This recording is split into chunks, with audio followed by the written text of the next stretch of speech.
Top of the morning, fight fans. This is Kurt DeVille with Counterpunch Boxing News. Let me fix this shit. Hold on. There we go. Hey, hold on. What's up, fight fans? This is Kurt DeVille with Counterpunch Boxing News, and I have some new news concerning David Benavidez. Get this. David Benavidez sets his sights on Dmitry Bivol.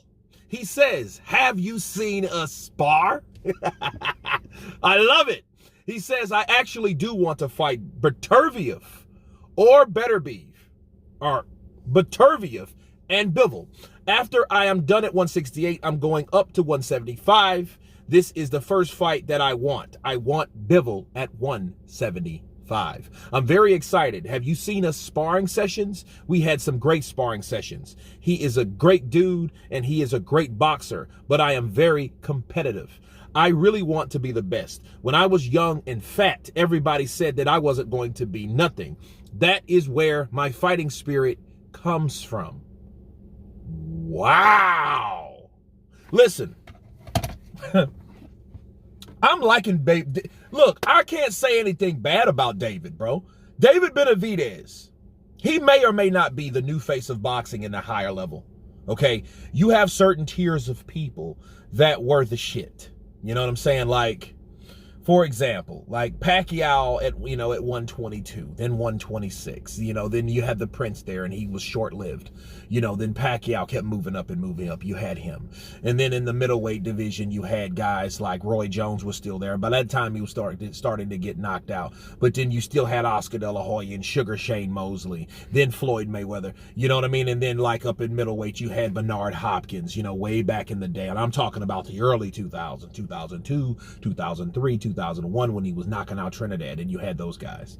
Okay, now we did have, the end of the reign from Lennox Lewis, and then the Klitschko's took over from that, and they lasted for the next, 10 years later.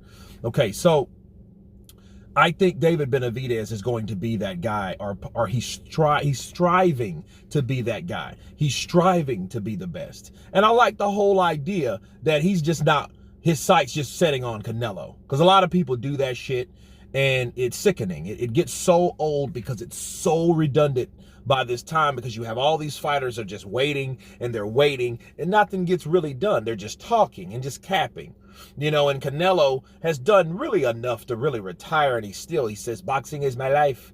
Boxing is my life. I love boxing. No boxing, no life, right? He loves boxing. But at the end of the day, David Benavidez, everybody wants to see that fight. He's in the same weight class as the undisputed 168-pound king, but he knows that politics and stuff like that, he's not just chasing Canelo and only putting his sights and his target on one back, okay? That's very, very important.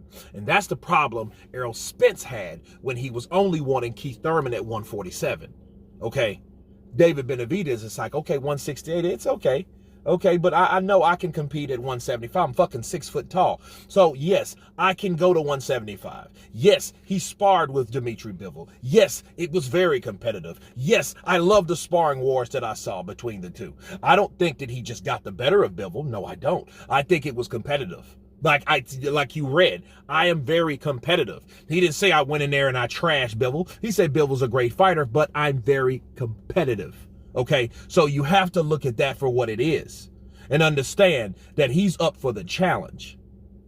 Okay, so I would love to see those fights. Now, me personally, yes, I would love to see Bivol. If he just wanted Bivol, okay, Bivol, I think, is recovering, and I think he's recovering well. However, he is the WBA champion at that weight class. I think David Benavidez should at least fight somebody like a Joe Smith or a Callum Smith, that was once himself at 168, so it won't be that too far off the rocker, from somebody that's already acclimated to a full extent at that particular weight class at 175.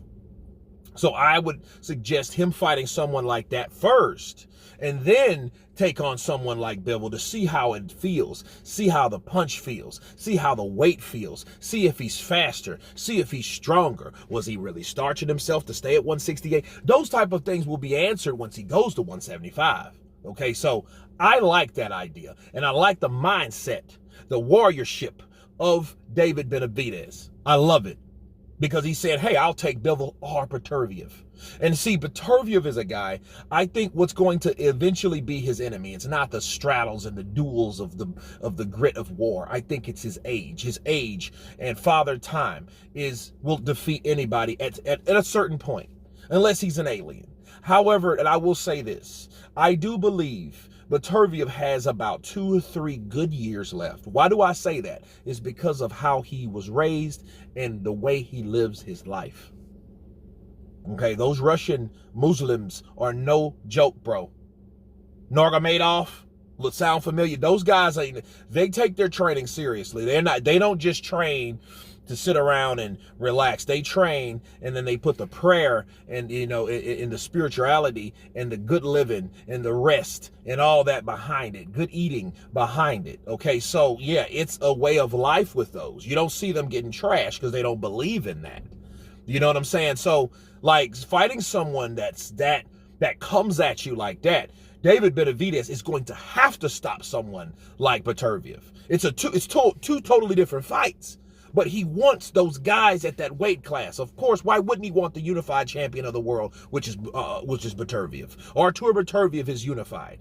Dmitry Bivol is the WBA. He stands along with that strap. Okay, so David wants to go there instead of sit around and wait for Canelo, and wants everybody to come along on the bandwagon and get on Canelo's ass for doing this or not doing that. I think he's making his own lane, and I absolutely love it. But you guys tell me what you think of David Benavidez putting his sights on Dmitry Bivol or Artur Beterbiev. Of course, please subscribe. And you guys been Counterpunch. Peace!